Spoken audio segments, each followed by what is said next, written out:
It's our turn, episode number 101, Hall of the Mountain King.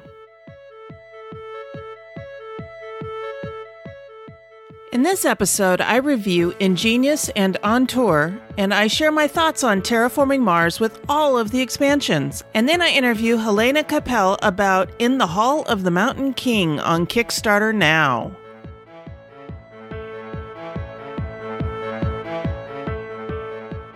This is the Dice Tower Network, adding games to your wish list since 2005.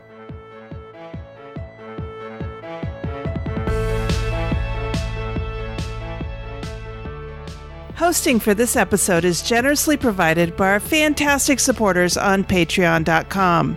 If you'd like to help us out by pledging $1 per month or more, please visit patreon.com/OurTurnPodcast.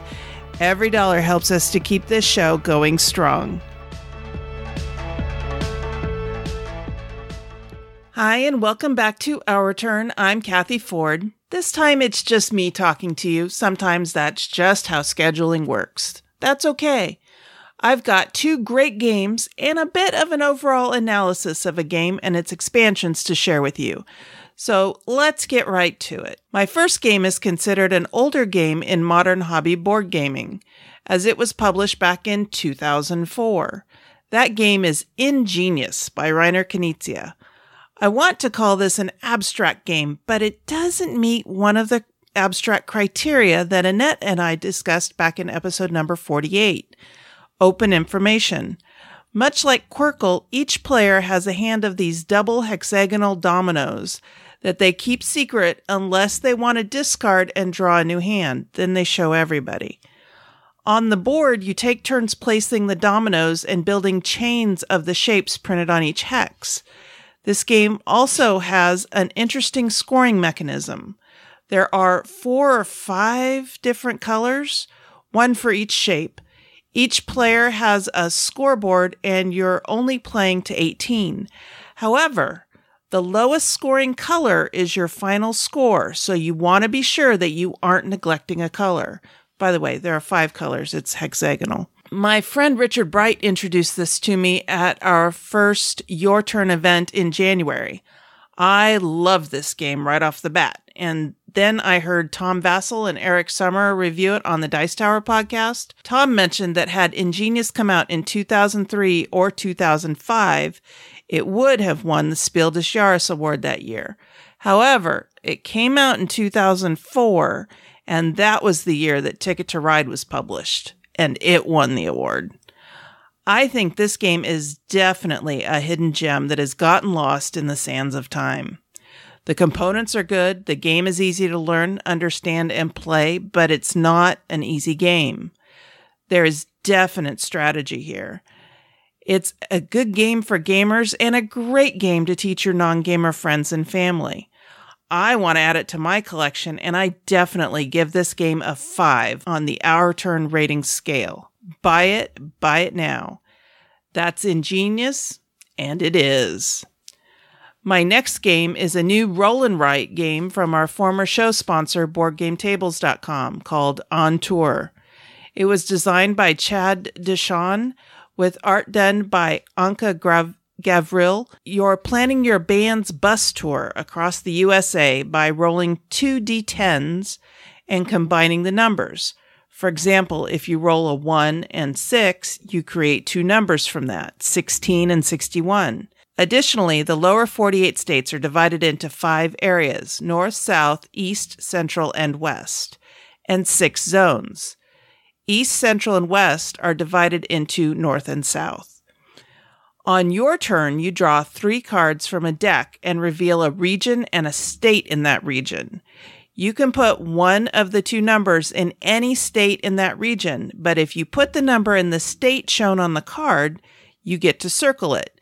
And if you use that in building your route, it's worth 2 points instead of 1. Everybody takes turns rolling the dice, and each turn everyone gets to pick 2 of the 3 cards revealed that turn. Once the turn is done, they're discarded. After all the states are filled in, everyone takes some time to build the best possible route, but you have to go in numerical order.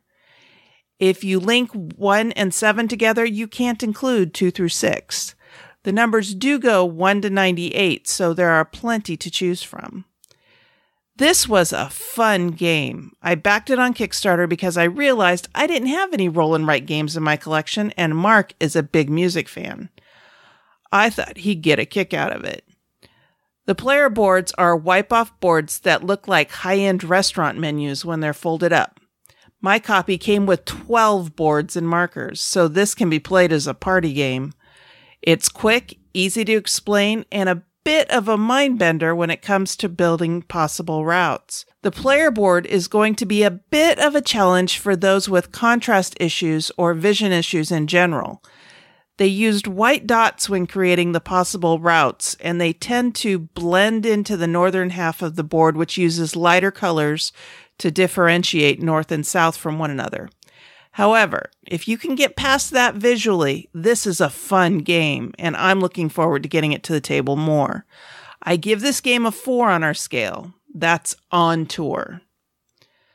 Finally, I want to revisit Terraforming Mars. No, this isn't becoming the new Firefly. It is a favorite game, but it's not my most favorite game. I've had a chance to play it a few times recently with all of the expansions, and I wanted to talk about the game as a whole rather than each of the expansions individually. Let me start off by saying that I still give this game a 5. It's still one of my game group's go-to games when we get into the whole, what do you want to play? I don't know, what do you want to play rut. Everyone loves it and knows how to play it. Each of the 4 expansions adds something to the game, but they don't take over the game. To some extent, with the exceptions of Hellas and Elysium and Prelude, they are just extra options for ways to earn points. The thing is, if you choose to, ignoring Venus Next or Colonies does not necessarily hurt your gameplay if you concentrate your efforts on Mars. The deck in Terraforming Mars has gotten so big that there is so much to do. I've been trying my hand at playing the solo variant that came with Prelude. You start at 12 on the terraforming rating, but you play to 63. I'm not sure why they chose 63, but I've managed to win the game both times I've played this way. It's still fun, but I mostly ignore Venus and the Colonies expansion when playing. Neither offers anything that contributes to ending the game. One provides more resources, that's Colonies, and the other adds quite a few cards that can be interesting to play, but the board is just kind of there. Hellas and Elysium are just variants of the Martian map and add to the replayability in the same way that the different maps in Power Grid add variety. I enjoy playing on them. Prelude adds to the variations in player powers. I would consider Hellas and Elysium and Prelude to be essential expansions to Terraforming Mars. Venus Next and Colonies are okay, and we will always play with them. But if you don't have them and aren't a completionist, I wouldn't stress over buying them. That's just my 2 cents. And that's what I've been playing. We have set up and been referring to and rating games by our own rating scale. Here's how we are using this scale. 5. Buy this now. 4. A good solid game. 3. Decent with some bugs. 2. Has great potential as kindling. And 1. Give me back the time I spent playing it.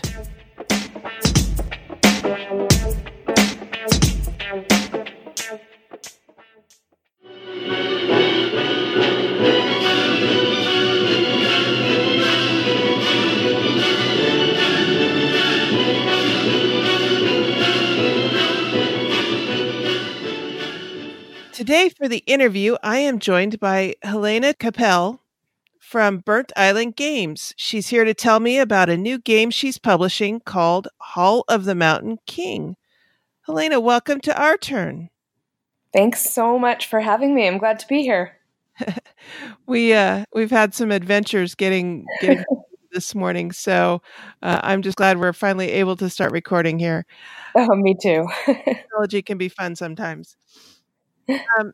So briefly tell me a little bit about yourself. Okay, Cathy, I am a trained teacher. I've been teaching for 17 years. This is actually my 18th year, although this year I've taken off to pursue my publishing career. Started off about 4 years ago publishing family games, designing and publishing family games with my husband, Josh.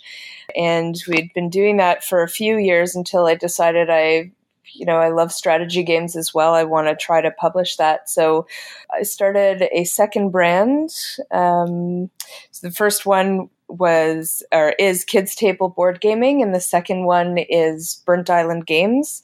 And we're trying to publish mid-weight, easy to learn, thinky type games. And so this is our second. We started with Endeavor Age of Sail. It was the Endeavor reprint. It was originally published by Z-Man 10 years ago. And so we're really excited about this next game that's coming to Kickstarter on February 5th. Hey, I just want to touch back real quick on was it Kids Table Games? Yep, that's right. Okay. What games did you design? In the line right now, we've got 4 games, but I designed 2 of them with my husband, Josh. The first one is Food Fighters. It's a 2-player battle game where you are playing meats against veggies. Oh, how fun. Yeah, it is. It's actually a really fun game that has a fair bit of strategy in it, and it's pretty surprising when you start playing with it because the art is very simple and cute, but there's a fair bit of depth to the game. The second game I published through Kids Table is called Problem Picnic, and it's a game designed by Scott Alms, who is the designer of the Tiny Epic series of games. And then our next game was Haunt the House, and that was another one of our designs. It's a set collection game, but it's really interesting because in this game you actually play ghosts trying to scare ghost hunters out of your mansion. And you're competing to collect their gear, and the person who's got the most gear at the end of the game wins. So it also has a fair bit of strategy as well.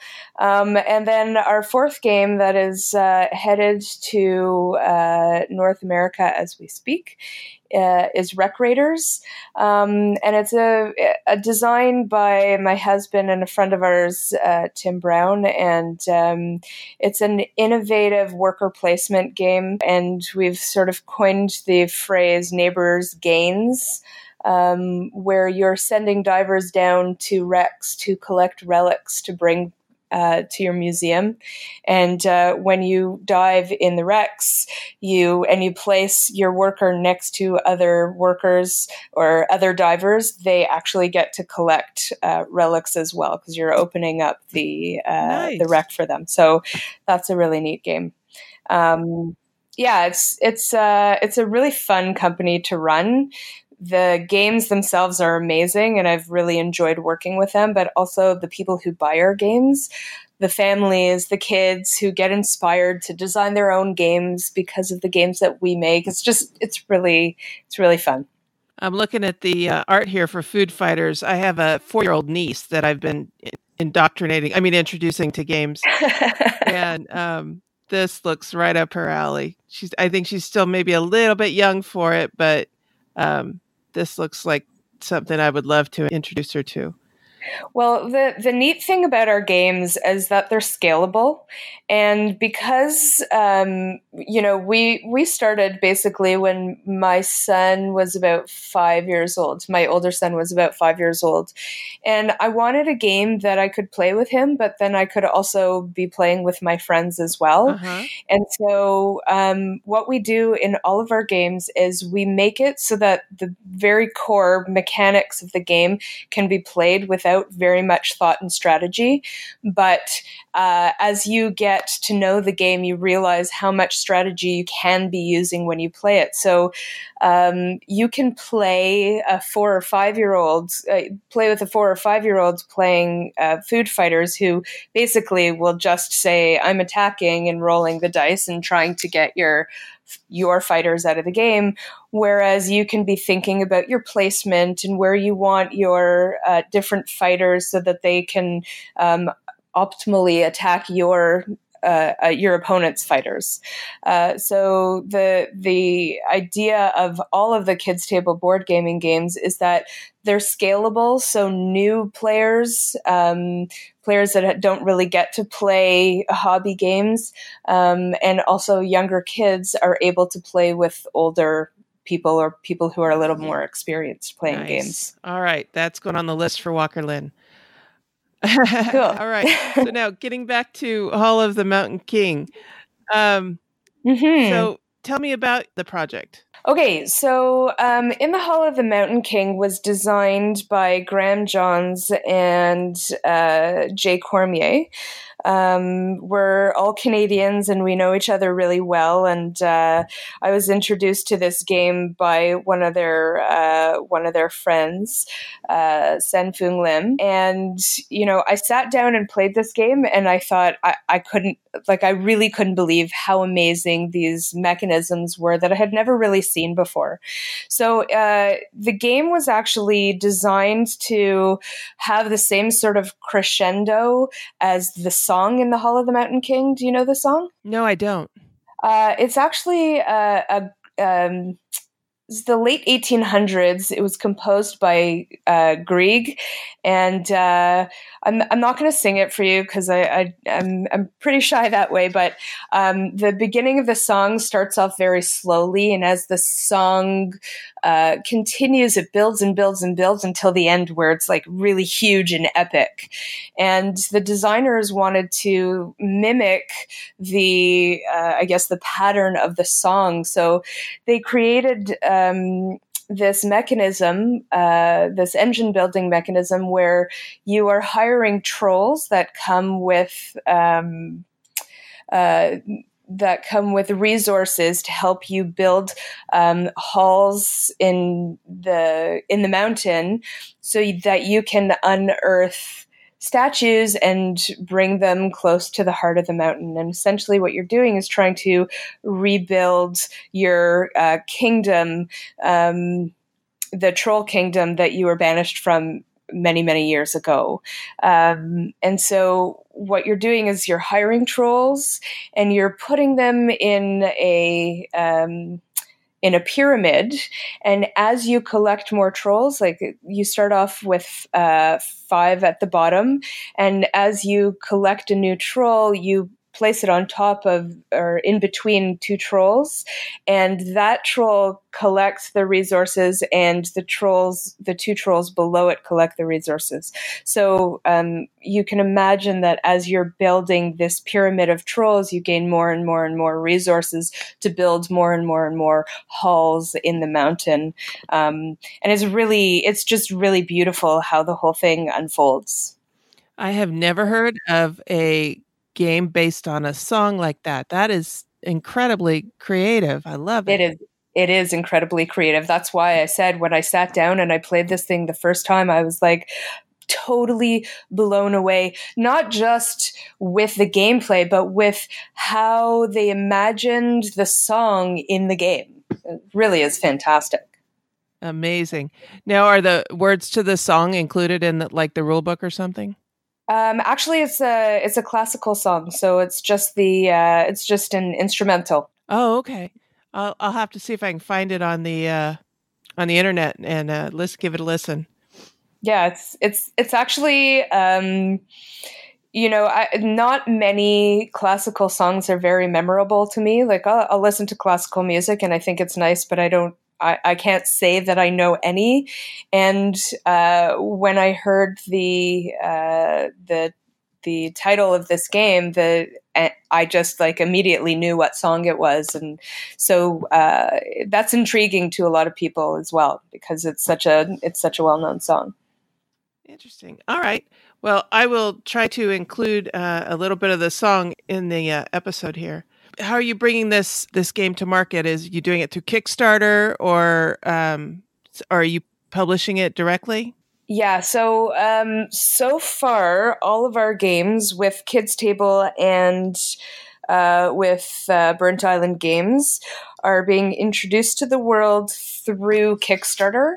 And thankfully, we've been successful with all of them. I feel like Kickstarter is a very good marketing tool that actually ends up, even after the campaign, being a place where people can go and learn as much about the game as possible. I mean, Board Game Geek is a great place to visit for that kind of stuff, but you get so much more information from Kickstarter. So I don't see us not using Kickstarter in the foreseeable future for anything, but we are testing one game for Kids Table outside of Kickstarter. But for this game, it is a very Kickstartable game because of the stretch goals we can add to it, and there's so much we can pile into it because it's such a fantastic and open game that way. Yeah, Kickstarter seems to have been a wonderful tool to introduce for this particular hobby. Absolutely. I know, I do a lot of reading about Kickstarter, and I know that hobby games are their biggest stream of revenue. For the last 3 or 4 years, it's done better than video games, which is really amazing. I think video games have sort of dropped off of that platform. But it's really amazing to see how much of the industry has been built up because of Kickstarter, in good ways and in ways that's made it harder for a lot of people, and easier for some as well. So, how involved were you in the playtesting of Hall of the Mountain King? Well, actually, we are very lucky because the designers have a really good core group that they playtest with, and they do it at least once a week. So that's been really amazing. We do some playtesting here, Josh and I. Unfortunately, we don't really have a playtesting group put together. We've got some friends who come over once in a while that will play some games with us, but so we really only get a feel for what that 2-player game is like. And sometimes that's a little bit difficult when you're trying to make a 3, 4, 5-player game. So we've been really lucky with these designers because they've got such a great playtesting group. Excellent. Any advice for other game designers when approaching publishers like yourself? Yeah, I've got a lot of advice actually, but I'll leave you with just a few things. One is have a sell sheet ready, because you can tell me about your game, but I want to get 3 or 4 really important points about your game, and they should be the things that make the game innovative and exciting. And I want to know how your game is different than other games. So, for example, I'm not looking specifically for new mechanisms. I'm looking for how you're using them in a new way. Because at this point it's really difficult to find games that have something that's completely new. So, for example, in the Hall of the Mountain King, it's an engine building game, but the Pyramid of Trolls is something that's very new. So sell sheet, come with some new and innovative ideas, and what's exciting about your game. And then also, I think if you're going to make it these days as a designer, you really need to be open to your game changing in a way that's good for the game, that's good for yourself, and also good for the publishing company. So if I said, you know what, I love your game because of the mechanisms, the theme doesn't work for us, let's find a different way to make this work, you should be okay with that. If you're married to your all of your ideas, it's going to be less easy for you to find someone to publish your game. Unless you're certain that your game is perfect, and then good luck to you. If it doesn't fit with the publishing company, then go elsewhere. Right. But Also, don't be afraid to approach a publisher. As a game designer, I think that it's really it makes me nervous to approach other publishers with my game designs, but you have to just do it, or else your games are just going to sit on their shelves. So I think what makes people most nervous is the fear of rejection. Right. The thing is, though, that even when you are rejected, you can learn something from the experience Absolutely. and take it into your next experience. Absolutely. And the advice I would have for that is always to say to the publisher, can I get some feedback? I know you don't want my game for your company. Maybe it doesn't work for your company, but what are the things you liked about it? And maybe if I were to approach you again, what would I have to change about this game to make it work for your company? Oh, excellent. Yeah. And do you ever have game designers come back with the changes that you suggested? Absolutely. Actually, it's interesting because we really liked Problem Picnic when we first played it, but it wasn't a picnic game. It was actually a castle building game. And we worked with Scott to change the theme a little bit. And once we changed the theme, he just rolled with the ideas and how to change the gameplay. The core mechanism sort of stayed the same, but he did a great job of taking our feedback and coming back to us with a game that was like perfect for us. So I think that it's really important to listen, especially if you feel like you have a publisher that is perfect for your game, to listen to what their feedback is if they're giving it to you, and to be able to say to them, if I come back with these changes, are you interested in looking at it again? Excellent. So, changing topic just a little bit here, but not completely. What do you think needs to be done to encourage more women and girls to get into game design or the gaming hobby in general? You know, I am thinking about this constantly because I'm a teacher and because I'm a publisher. I feel like I have a good connection with people and with girls and women. And one of the things that I think needs to happen first and foremost is for people to be able to make a connection with games. We need to be able to publish games and design games where women and girls can see themselves. And I'm not talking about like paintings of beautiful women and their busts hanging out, and not that kind of see themselves in it, but actually like see themselves reflected in the game. I think games need to be made to inspire girls and women to be playing them and to be designing them. And so a lot of that comes in the illustration of games, but we also need to listen to what women want when they're playing games. I can't tell you how many times I've had conversations with people who say girls and women, they only like to play filler games or light games, or and that's really unnerving to me, because I'm not that kind of person. And because I'm not that kind of person, I don't expect every other woman to be that kind of person. You know, just like not every man likes to play war games or heavy games, or, you know, some like to play filler games and light games and family games as well. Mm-hmm. So I think we need to stop making categories of people and start just assuming that when somebody likes to play games, that they just like to play games. And then going back to the illustrations, everybody needs to see themselves in games. And for so long, we've been seeing, men as characters, as the strong characters. And now we're starting to see more women as characters in games, which is really nice. And then people are starting to think of what women should actually be looking at and looking like in these illustrations. And we're seeing less, Yes.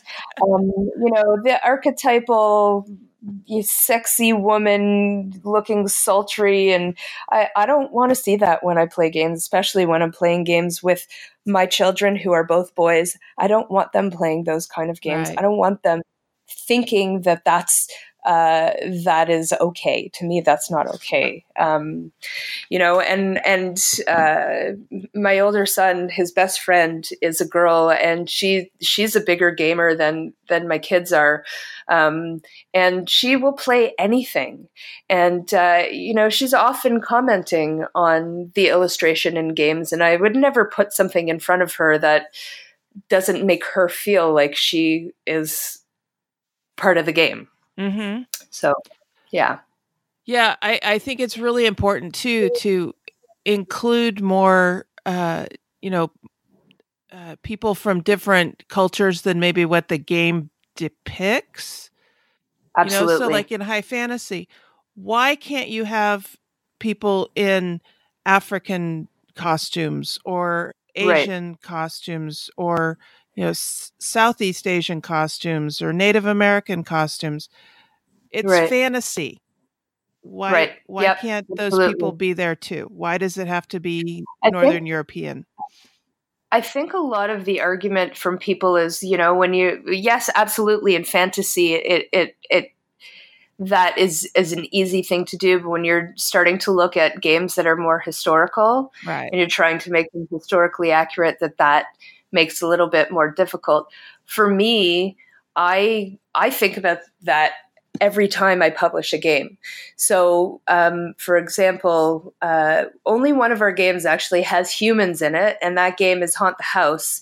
And if you look at the people who are in the game, they're diverse in every way, like even ability.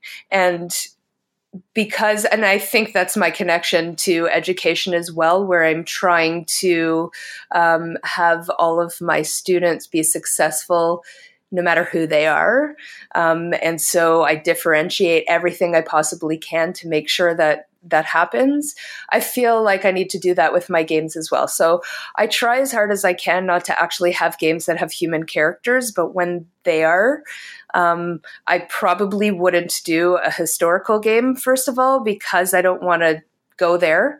Even though Endeavor Age of Sail is a historical game, there's no human characters in it. But like all of the characters in Haunt the House are from diverse backgrounds. So that is a very important thing to me. And I hope that inspires other publishers and game designers to be thinking in the same way. Fantastic. Yeah, I'm looking at the artwork for Haunt the House right now. I love it. Oh, thank you. After Hall of the Mountain King is done, what's the next project for you? We actually have another kids table project that will probably hit Kickstarter either in June or September. I've decided not to run Kickstarters in the summer because it's not fun. It's a game, we're trying to find a new name for it, but you're essentially digging for dinosaur bones. Nice. You are literally digging for dinosaur bones. And it's a really great, fun family game. It's got a bit of strategy as well. And we think the Kickstarter community is really going to love it, and the people who like our games are really going to be blown away by it. It's a fun game. And then after that, I guess around this time next year, we've got another Burnt Island game coming. Again, it's by my husband Josh and a friend of ours, Daryl Chow. And it's called Crumbled Kingdom. And actually, we're hoping to have 3 or 4 games in that series. It's, I think it's going to be pretty huge. I see lots of different things coming out of it. Like, I'd love to have an RPG, and Josh would like to write a book in the series as well. So I think it's going to be really, really fantastic. Wow, that's exciting. Yeah, I'm excited about it. So how can people find out more about Hall of the Mountain King and your other projects as well? Well, we have 2 websites for Burnt Island Games. It's burntislandgames.com, and you can actually contact us through the website as well. And for Kids Table, it's kidstablebg.com. boardgaminggeek.com. We're also on Twitter and Instagram and Facebook. And the Instagram and Twitter handles are Burnt Island GM and Kids Table BG. And on Facebook, it's Burnt Island Games and Kids Table Board Gaming. And that's how you can get in touch with us. Fantastic. And we will have all of this in the show notes, of course. And you can find those by going to ourturnpodcast.com/episode 101. Yeah. Helaina Cappel, thank you for joining me for the interview today. I hope you'll come back and let us know when your next project's ready to go. Awesome. It was really great. Thanks so much for having me. And I'm glad we got the technical issues sorted out. Yeah, technology is always fun for these things.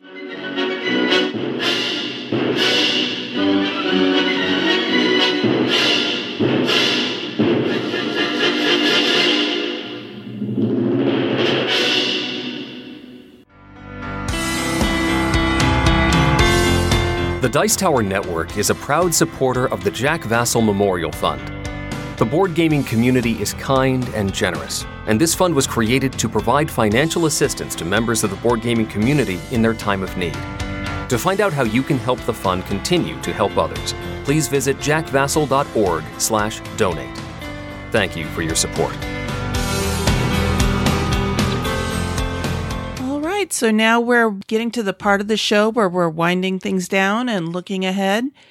And I am looking forward to a couple of different things. As you may remember from episode 98, when Sarah and I talked about our 2019 board game challenges, one of my challenges is to reduce the number of games on my game space of temporal insufficiency.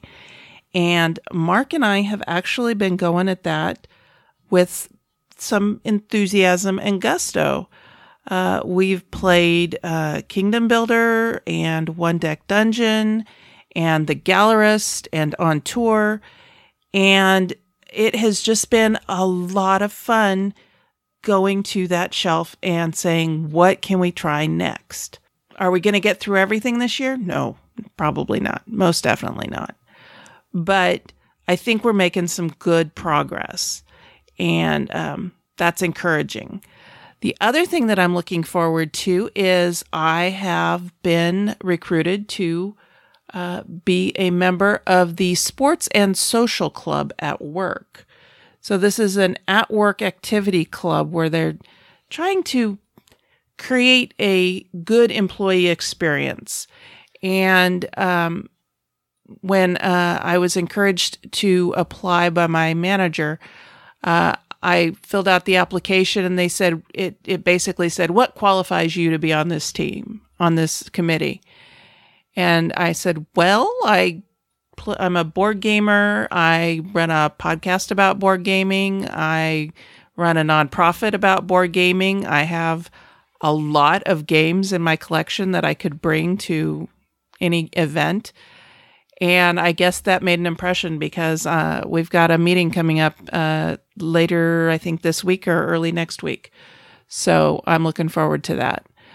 I used to take games to work just for fun on Fridays when I was in my last job, but there was never any committee for creating a good employee experience. And so I'm looking forward to seeing how this company does things a little bit differently.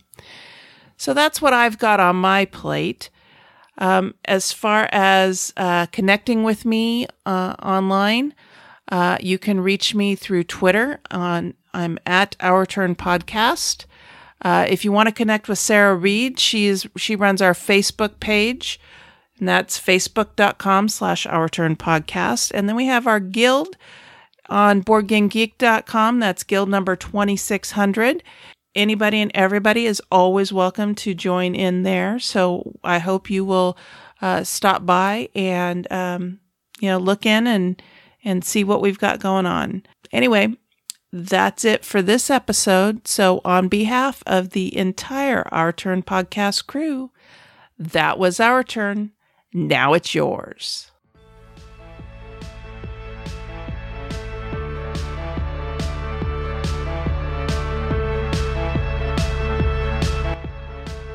Thank you for listening. This episode was recorded on February 19th, 2019, and is written and produced by Cathy Ford with assistance from Helaina Cappel and Mark Ford.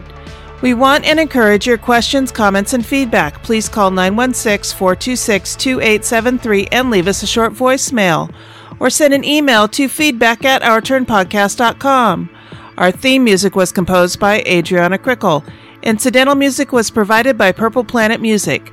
Please check out our show notes to learn more about these talented artists. The material in this episode is copyrighted under Creative Commons Attribution Non-Commercial No Derivatives 4.0 International License. If you want to learn more about the games discussed in this episode, please visit our website at ourturnpodcast.com/episode 101. You can find a list of the games along with links to their listing on BoardGameGeek.com. We are proud members of the Dice Tower Network. You can find out about other shows in the network like The Family Gamers, Board Game Blitz, and the Portal Gaming Podcast by going to dicetowernetwork.com. Thank you for your support. If you like what you heard, please tell your friends about us.